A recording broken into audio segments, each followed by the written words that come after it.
श्री हरि विष्णु भगवान की जय। गुरु बृहस्पति देव की जय। ओम नमः शिवाय। जय श्री कृष्णा। आप सभी का सनातन धर्मसार चैनल पर बहुत बहुत स्वागत है। प्राचीन समय की बात है, एक राज्य में एक बड़ा प्रतापी तथा दानी राजा था। वह प्रत्येक गुरुवार को व्रत रखता एवं पूजन किया करता था।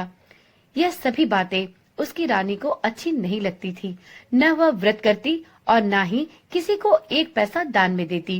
राजा को भी ऐसा करने से मना किया करती। एक समय की बात है, राजा शिकार खेलने वन को चले गए। घर पर रानी और दासी थी। उसी समय गुरु बृहस्पति साधु का रूप धारण करके भिक्षा मांगने राजा के दरवाजे पर आए। साधु ने रानी से भिक्षा मांगी तो वह कहने लगी, हे साधु महाराज, मैं इस दान और पुण्य से अब तंग आ गई हूँ। आप कोई ऐसा उपाय बताएं जिससे यह सारा धन नष्ट हो जाए और मैं आराम से रह सकूं। साधु रूपी बृहस्पति देव ने कहा, हे देवी, तुम बड़ी विचित्र हो। संतान और धन से भी क्या कोई दुखी होता है? अगर तुम्हारे पास इतना अधिक धन है तो इसे शुभ कार्यों में लगाओ, जिससे तुम्हारे दोनों लोग सुधरे। परंतु साधु की इन बातों से रानी को प्रसन्नता नहीं हुई। उसने कहा, मुझे ऐसे धन की आवश्यकता नहीं जिसे मैं दान दूं तथा जिसको संभालने में ही मेरा सारा समय नष्ट हो जाए। साधु ने कहा, यदि तुम्हारी ऐसी इच्छा है तो जैसा मैं बताता हूँ वैसा ही करना। बृहस्पतिवार के दिन तुम घर को गोबर से लीपना, अपने केशों को पीली मिट्टी से धोना, केशों को धोते समय स्नान करना, राजा से हजामत बनवाने को कहना, भोजन में मांस मंदिरा खाना, कपड़ा धोबी के हाथ धुलने डालना। इस प्रकार 7 बृहस्पतिवार करने से तुम्हारा समस्त धन नष्ट हो जाएगा। इतना कहकर साधु बने बृहस्पति देव अंतर ध्यान हो गए। साधु के कहे अनुसार सभी कार्य करते हुए रानी को केवल 3 बृहस्पतिवार ही बीते थे कि उसकी समस्त धन संपत्ति नष्ट हो गई। भोजन के लिए भी अब परिवार तरसने लगा। एक दिन राजा रानी से बोला, हे रानी, तुम यहीं रहो, मैं दूसरे देश को जाता हूँ, क्योंकि यहाँ पर सभी मुझे जानते हैं, इसलिए मैं यहाँ रहकर कोई छोटा कार्य नहीं कर सकता। ऐसा कहकर राजा परदेश चला गया। वहाँ वह जंगल से लकड़ियाँ काट कर लाता और शहर में बेचता। इस तरह वह अपना जीवन व्यतीत करने लगा। इधर राजा के बिना रानी और दासी दोनों ही दुखी रहने लगी। एक समय जब रानी और दासियों को 7 दिन बिना भोजन के रहना पड़ा तो रानी ने अपनी दासी से कहा, हे दासी, पास ही के नगर में मेरी बहन रहती है, वह बड़ी धनवान है, तू उसके पास जा और कुछ ले आ ताकि थोड़ा बहुत गुजर बसर हो जाए। दासी रानी की बहन के पास गई। उस दिन बृहस्पतिवार का दिन था। रानी की बहन उस समय बृहस्पतिवार की कथा सुन रही थी। दासी ने रानी की बहन को अपनी रानी का संदेश दिया, लेकिन रानी की बहन ने कोई उत्तर नहीं दिया। जब दासी को रानी की बहन से कोई उत्तर नहीं मिला तो वह बहुत दुखी हुई। उसे रानी की बहन पर क्रोध भी आया। दासी ने वापस आकर रानी को सारी बातें बताई। यह सुनकर रानी ने अपने भाग्य को कोसा और कहा कि बुरे वक्त आते हैं तो कोई भी साथ नहीं देता। उधर रानी की बहन ने सोचा कि मेरी बहन की दासी आई थी, परंतु उससे मैंने बात तक नहीं की, इससे वह बहुत दुखी हुई होगी। कथा सुनकर और पूजन समाप्त कर वह अपनी बहन के घर गई और कहने लगी, हे बहन, मैं बृहस्पतिवार का व्रत कर रही थी, तुम्हारी दासी गई, परंतु जब तक कथा होती है तब तक न उठते हैं और न ही बोलते हैं, इसलिए मैं नहीं बोली। कहो, तुम्हारी दासी मेरे पास क्यों गई थी? रानी बोली, बहन, हमारे घर अनाज नहीं था। ऐसा कहते कहते रानी की आंखें भर गई। उसने दासियों समेत भूखा रहने की बात भी अपनी बहन को बताई। रानी की बहन बोली, बहन देखो, बृहस्पति देव भगवान सबकी मनोकामनाएं पूर्ण करते हैं। देखो, शायद तुम्हारे घर में अनाज रखा हो। यह सुनकर दासी घर के अंदर गई तो वहाँ उसे एक घड़ा अनाज भरा मिल गया। उसे बड़ी हैरानी हुई क्योंकि उसने एक एक बर्तन देख लिया था। उसने बाहर आकर रानी को बताया। दासी रानी से कहने लगी, हे रानी, जब हमको भोजन नहीं मिलता तो हम व्रत ही तो करते हैं, इसलिए क्यों ना इनसे व्रत और कथा की विधि पूछ ली जाए। अब हम भी बृहस्पति भगवान का व्रत किया करें। दासी के ऐसा कहने पर रानी ने अपनी बहन से बृहस्पतिवार व्रत के बारे में पूछा। उसकी बहन ने बताया, बृहस्पतिवार के व्रत में चने की दाल और मुनक्का से विष्णु भगवान का केले की जड़ में पूजन करे तथा दीपक जलाएं, पीला भोजन करे और बृहस्पति देव की कथा भी अवश्य सुने। इससे गुरु बृहस्पति प्रसन्न होते हैं, व्यक्ति की सभी मनोकामनाएं भी पूर्ण करते हैं। व्रत और पूजन की विधि बताकर रानी की बहन अपने घर वापस लौट गई। रानी और दासी दोनों ने अब निश्चय किया कि वह भी बृहस्पति देव भगवान का पूजन अब किया करेंगी। 7 रोज बाद जब बृहस्पतिवार आया तो उन्होंने व्रत रखा। दासी घुड़साल में जाकर चना और गुड़ बीन लाई तथा उसकी दाल से केले की जड़ तथा विष्णु भगवान का पूजन किया। अब व्रत तो रख लिया, पीला भोजन कहाँ से आए? दोनों यह सोचकर बहुत चिंतित हुई, परंतु उन्होंने बृहस्पति भगवान का इस दिन व्रत किया था, इसलिए भगवान बृहस्पति देव उनसे प्रसन्न थे। एक साधारण व्यक्ति के रूप में वे 2 थालों में सुंदर पीला भोजन लेकर आए और दासी को देकर बोले, हे दासी, यह भोजन तुम्हारे लिए और तुम्हारी रानी के लिए है, इसे तुम दोनों ग्रहण करना। दासी भोजन पाकर बहुत प्रसन्न हुई। उसने रानी को आकर सारी बात बताई। उसके बाद से वे प्रत्येक बृहस्पतिवार को गुरु भगवान का व्रत और पूजन करने लगी। बृहस्पति भगवान की कृपा से उनके पास धन धान्य परिपूर्ण हो गया, परंतु रानी फिर पहले की तरह ही आलस्य करने लगी। तब दासी ने रानी से कहा, देखो रानी, तुम पहले भी इसी प्रकार आलस्य करती थी, तुम्हें धन रखने में कष्ट होता था, इस कारण सभी धन नष्ट हो गया। अब गुरु भगवान की कृपा से धन वापस मिला है तो तुम्हें फिर आलस्य होता है। बड़ी मुसीबतों के बाद हमने यह धन पाया है, इसलिए हमें दान पुण्य करना चाहिए। अब तुम भूखे मनुष्यों को भोजन कराओ, प्याऊ लगवाओ, ब्राह्मणों को दान दक्षिणा दो, कुआं, तालाब, बावड़ी इत्यादि का निर्माण कराओ, मंदिर, पाठशाला इत्यादि बनवाकर ज्ञान दान दो, कुंवारी कन्याओं का विवाह करवाओ, अर्थात धन को शुभ कार्यों में खर्च करो, जिससे तुम्हारे साथ साथ तुम्हारे कुल का नाम भी सार्थक हो और तुम्हारा यश बढ़े तथा स्वर्ग की प्राप्ति हो और इससे तुम्हारे पितर भी प्रसन्न हों। दासी की बात मानकर रानी अब से शुभ कार्य करने लगी। उसका यश संपूर्ण समाज में फैलने लगा। एक दिन रानी और दासी आपस में विचार करने लगी कि न जाने राजा किस दशा में होंगे, उनकी कोई खोज खबर भी नहीं है। उन्होंने श्रद्धा पूर्वक गुरु बृहस्पति भगवान से प्रार्थना की कि राजा जहाँ कहीं भी हो शीघ्र अब वापस आ जाएं। उधर राजा परदेश में बहुत दुखी रहने लगा। वह प्रतिदिन जंगल से लकड़ियां बीन कर लाता और उसे शहर में बेचकर अपने दुखी जीवन को बड़ी कठिनता से व्यतीत करता। एक दिन दुखी होकर अपनी पुरानी बातों को याद करके वह रोने लगा और उदास हो गया। उसी समय राजा के पास बृहस्पति देव एक साधु के वेश में आकर बोले, हे लकड़हारे, तुम इस सुनसान जंगल में किस चिंता में बैठे हो, मुझे बतलाओ। यह सुनकर राजा के नेत्रों में जल भर आया। साधु की वंदना कर राजा ने अपनी संपूर्ण कहानी साधु को सुनाई। महात्मा दयालु होते हैं। वह राजा से बोले, हे राजा, तुम्हारी पत्नी ने बृहस्पति देव के प्रति अपराध किया था, जिसके कारण तुम्हारी यह दशा हुई। अब तुम चिंता न करो, भगवान तुम्हें पहले से अधिक धन देंगे। देखो, तुम्हारी पत्नी ने बृहस्पतिवार का व्रत प्रारंभ कर दिया है। अब तुम भी बृहस्पतिवार का व्रत करके चने की दाल एवं गुड़ जल के लोटे में डालकर केले का पूजन करो, फिर कथा कहो या सुनो। भगवान बृहस्पति तुम्हारी सभी मनोकामनाओं को पूर्ण करेंगे। साधु की बात सुनकर राजा बोला, हे प्रभु, लकड़ियां बेचकर इतना पैसा नहीं मिलता जिससे भोजन के उपरांत मैं कुछ बचा सकूं। मैंने रात्रि में अपनी रानी को बहुत व्याकुल देखा है। मेरे पास कोई ऐसा साधन नहीं है जिससे मैं उसका समाचार जान सकूं। फिर मैं कौन सी कहानी कहूं, यह भी मुझको नहीं ज्ञात है।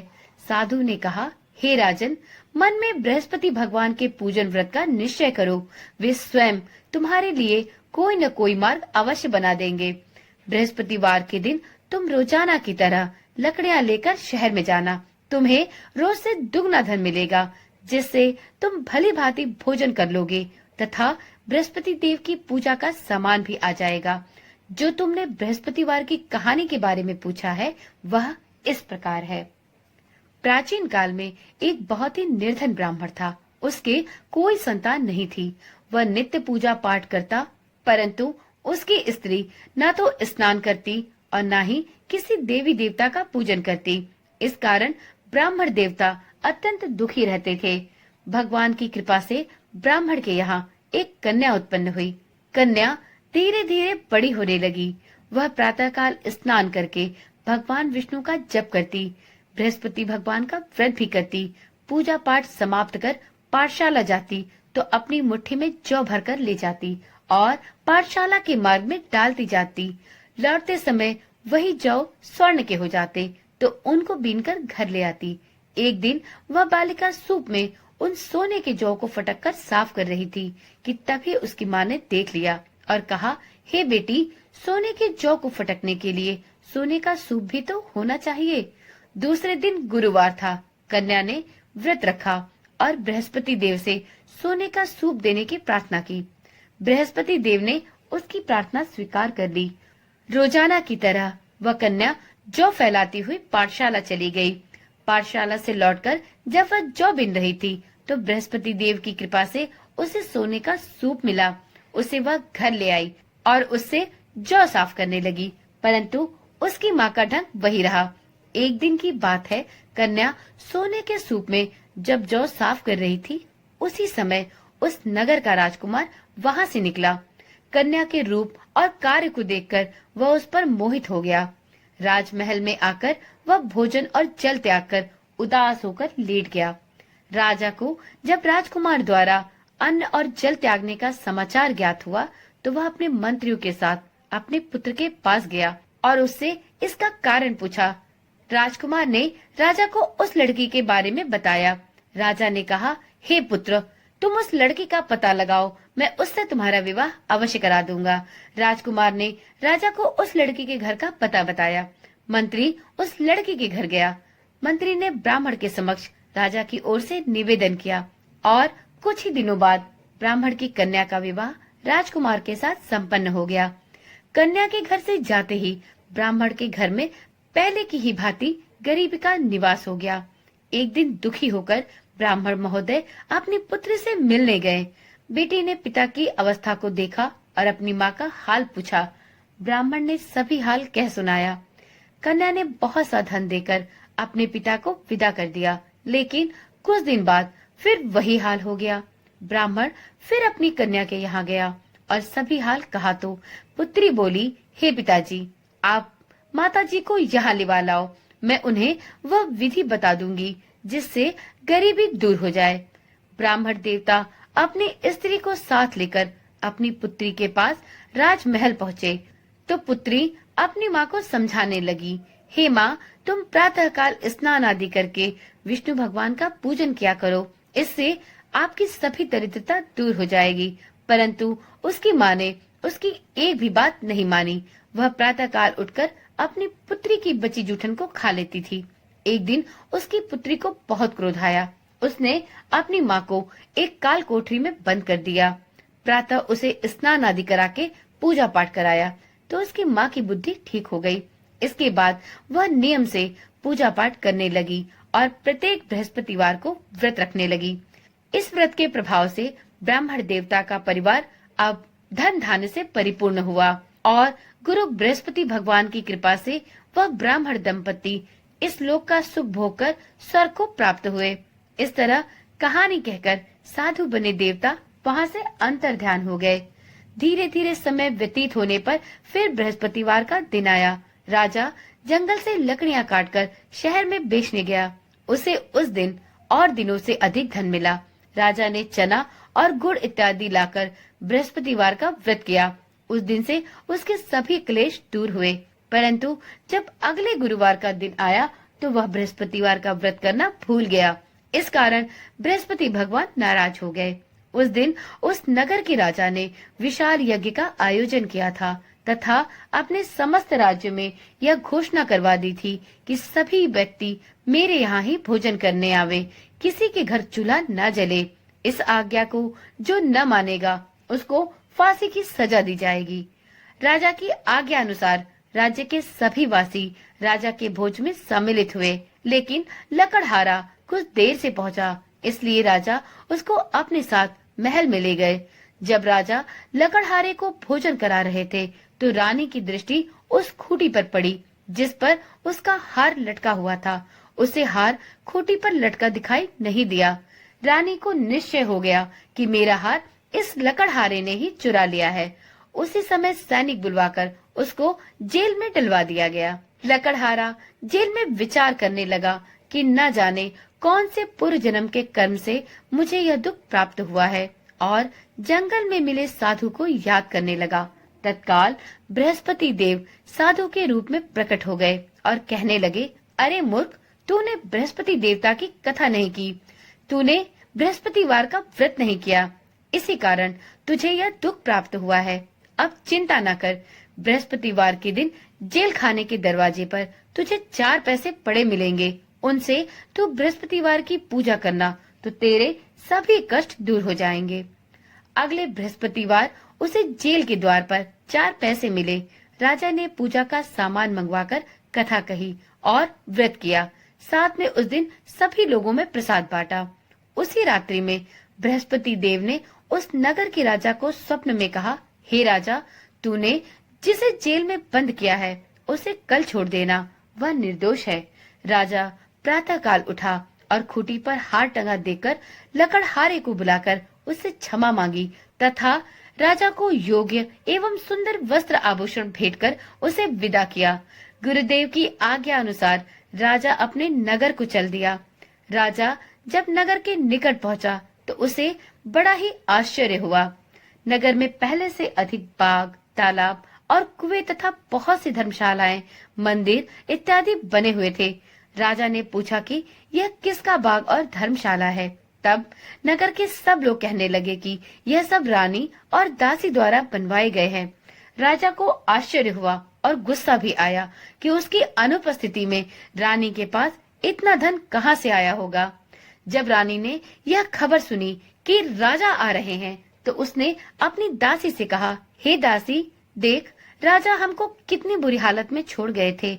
वह हमारी ऐसी हालत देखकर कहीं लौट न जाएं, इसलिए तू दरवाजे पर खड़ी हो जा। रानी की आज्ञा अनुसार दासी दरवाजे पर खड़ी हो गई और जब राजा आए तो उन्हें अपने साथ महल में लिवाया गई। तब राजा ने क्रोध करके अपनी तलवार निकाली और पूछने लगा, बताओ, यह धन तुम्हें कैसे प्राप्त हुआ। तब रानी ने सारी कथा कह सुनाई। राजा ने निश्चय किया कि मैं रोजाना दिन में 3 बार कहानी कहा करूंगा और रोज व्रत किया करूंगा। अब हर समय राजा के दुपट्टे में चने की दाल बंधी रहती थी तथा दिन में 3 बार वह कथा किया करता। एक रोज राजा ने विचार किया कि चलो अपनी बहन के यहाँ हो आऊं। इस तरह का निश्चय कर राजा घोड़े पर सवार होकर अपनी बहन के यहाँ चल दिया। मार्ग में उसने देखा कि कुछ आदमी एक मुर्दे को लिए जा रहे थे।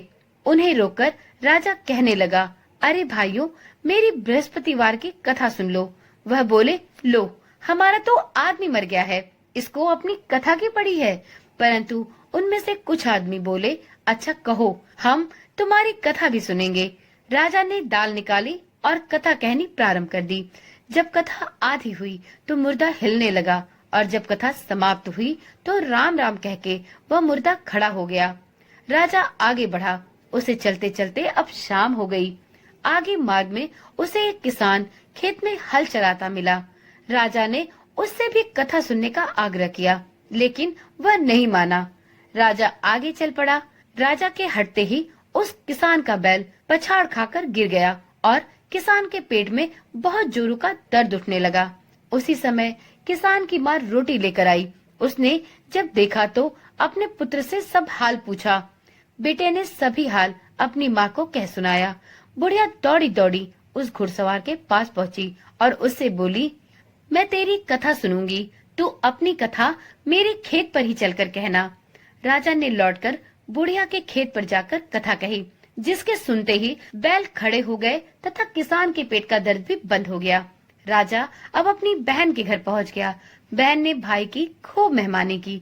दूसरे रोज प्रातःकाल जब राजा जगा तो वह देखने लगा कि यहाँ सब लोग भोजन कर रहे हैं। राजा ने अपनी बहन से जब पूछा, क्या ऐसा कोई मनुष्य है जिसने अब तक भोजन ना किया हो, जो मेरी बृहस्पतिवार की कथा सुन ले। बहन बोली, हे भैया, यह देश ऐसा ही है। यहाँ लोग पहले भोजन करते हैं, बाद में कोई अन्य कार्य करते हैं।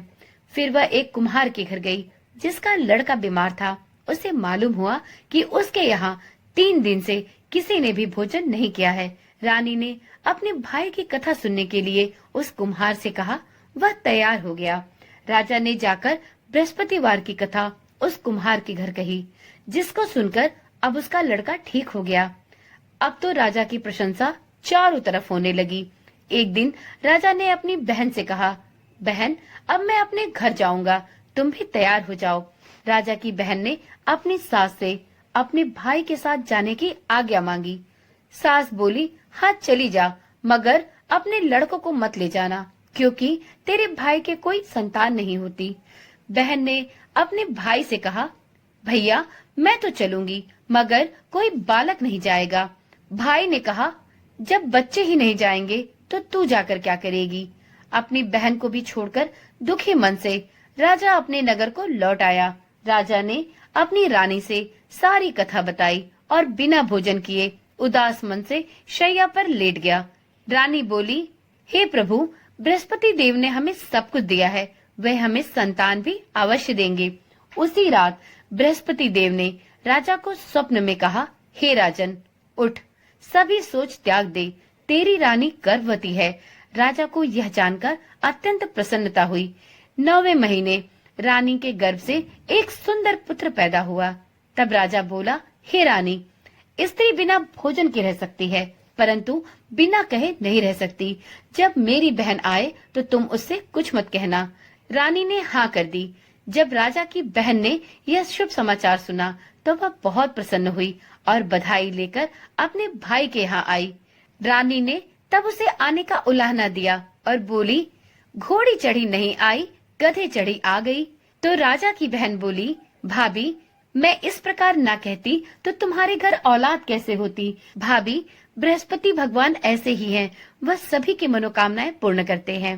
तो एक बार प्रेम से बोलिए, बृहस्पति भगवान की जय, गुरु बृहस्पति देव की जय। मित्रों, बृहस्पति देव सभी मनोकामनाएं पूर्ण करते हैं। जो सद्भावना पूर्वक बृहस्पतिवार का व्रत करता है एवं इस दिन गुरुवार व्रत कथा पढ़ता है अथवा सुनता और दूसरों को सुनाता है, बृहस्पति देव उसकी सभी मनोकामनाएं पूर्ण करते हैं और उनकी सदैव रक्षा करते हैं। जो संसार में सद्भावना से गुरुदेव का पूजन एवं व्रत सच्चे हृदय से करते हैं, उनकी सभी मनोकामनाएं वैसे ही पूर्ण होती हैं जैसी सच्ची भावना से रानी और राजा ने बृहस्पति देव की कथा का गुणगान किया, उनका व्रत और पूजन किया, तो उनकी सभी इच्छाएं गुरु बृहस्पति देव ने पूर्ण की। अनजाने में भी बृहस्पति देव की उपेक्षा न करें, ऐसा करने से सुख शांति नष्ट होती है। इसलिए गुरुवार का व्रत करने वालों को इस दिन गुरु बृहस्पति की कथा भी अवश्य सुननी चाहिए। कथा सुनने के बाद प्रसाद लेकर जाना चाहिए और कथा सुनते समय ना तो उठना चाहिए और ना ही बोलना चाहिए। हृदय से भगवान बृहस्पति का मनन करते हुए उनका जयकारा लगाना चाहिए। तो एक बार प्रेम से बोलिए, गुरु बृहस्पति भगवान की जय।